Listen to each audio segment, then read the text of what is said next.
Ce point de presse qui sanctionne les travaux de la conférence annuelle de l'Association professionnelle des institutions de garantie d'Afrique, organisée par le Fonds de solidarité africain, s'articule autour de trois points essentiels.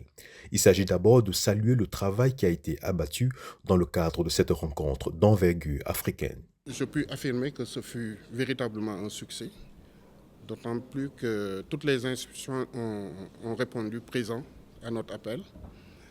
Les échanges ont été fructueux et je pense sincèrement que si les plans d'action qui sont ressortis de nos discussions sont mis en œuvre, on ira de l'avant dans la mise en œuvre de la ZLECAf. L'autre point important consiste à mettre en lumière le rôle devant jouer les institutions de garantie d'Afrique pour une bonne mise en œuvre de la zone de libre-échange continentale africaine. Le rôle que devront jouer demain les organismes de garantie est, je dirais, crucial. Pourquoi ?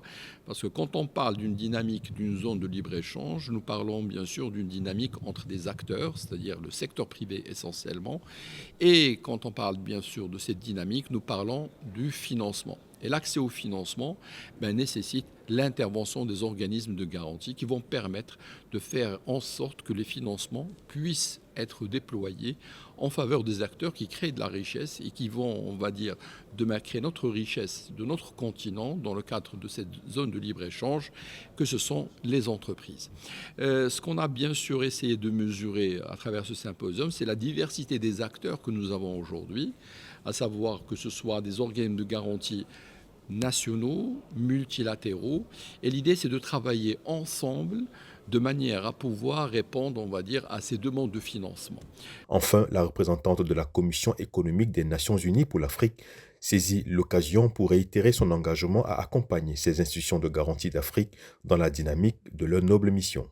Je voudrais réitérer l'engagement incessant de la CIA, du fait de son mandat, à appuyer le fonds et à appuyer APK.